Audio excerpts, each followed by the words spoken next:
Hey everybody, Brian Mast here. I hope you're all doing well. I'm back with an update on what's going on in Washington, D.C. this week. So let's cover all of it. First, I want to start out with toxic algae. We had an urgent public health warning for Florida residents. Test results have shown dangerously high levels of toxic blue-green algae in Lake Okeechobee, something that we know we deal with pretty much every single summer. This happened near the Pahokee Marina. More than 6 times the EPA's hazardous threshold is where the number came in at. That means water is too toxic for human contact, so please don't go in that water. Don't let your pets go in that water. We've seen pets die in the past. These are real health risks. And it's one of the biggest reasons that we fight against letting those toxic waters be discharged into our coastal estuaries year after year. Why? Because it's so toxic that for you to breathe it in is a hazard to your health. For your pets to lap up water is a hazard to their health, to the point that some of them have died. For you to be in contact with that with an open wound or just on your skin is a hazard to your health. So again, be aware of these warnings that are coming out. Now, one of the first actions that I took as your representative was to work with the EPA to actually set a new public health standard for microcystin. That is the toxin that's in these blue-green algae.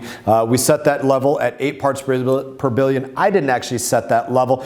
We asked the EPA to say what level is too toxic for human contact, and 8 parts per billion was the level that the EPA came back with. Now, the EPA determined what they determined was too high to be safe. Thankfully, the Army Corps of Engineers has been managing the lake levels according to LOSM, the Lake Okeechobee System Operating Manual, the new operating system required by law that I wrote back in 2018. Why did we write that law? So that the Corps of Engineers and others, they had to operate under a manual, the big, let's call it the binder of when they know what water to send, how many gallons to send in this direction, at what time of year, so that when they're doing that, they don't do it in ways that go out there and harm our coastal estuaries. We don't do anything to deserve that harm. It's not water that comes from us. It's water that just gets dumped on us to no benefit. So why should that take place? That's why we rewrote that manual, and that's what's taking place now is a new manual, new operations under a new manual. So that means that the levels are low enough right now that we aren't at risk of discharges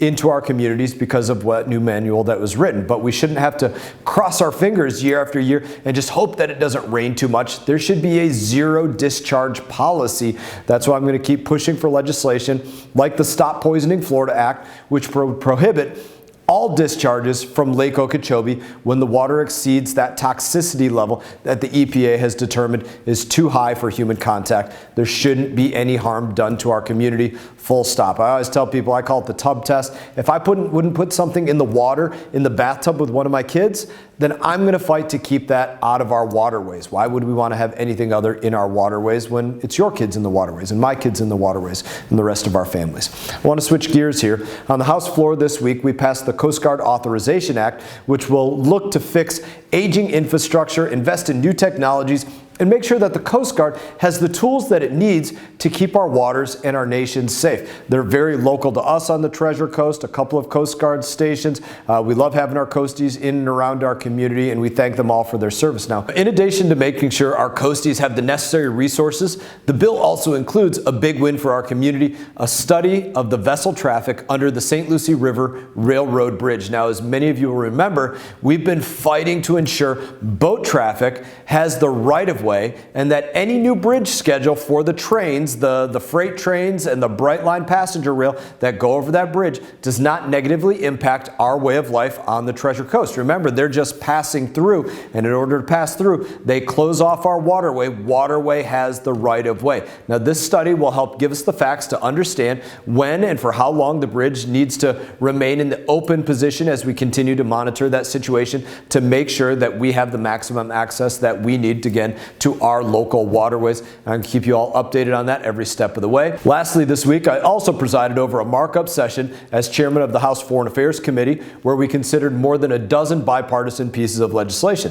Now, these bills included measures to counter Iran's drone capabilities, strengthen our alliances with Japan and South Korea, streamline the sale of military equipment to our allies, and support human trafficking victims and Rohingya refugees as well. It was a reminder that all of the work that we do here in Washington, it has global implications, and that strong American leadership, it matters today more than ever before. It's all part of our mission to make sure that every single dollar and every single diplomat that goes through our United States Department of State, that it puts America first. That has not been the approach in the past. That is definitely not what the Biden administration was doing with letting people flood across our southern border, or doing things like drag shows in Ecuador, or transgender musicals, or transgender operas, or transgender job fairs. They weren't doing things to put America first. They were doing things to put their radicalized politics first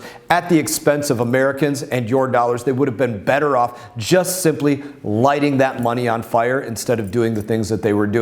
And we're trying to make sure that those things never happen again. On that note, as always, it is an honor to serve you. I look forward to seeing you all around home, and you all take care. Hey everyone, thank you for watching this video. If you enjoyed the video, please click like and subscribe. I will be back on YouTube with more exclusive content, so stay tuned.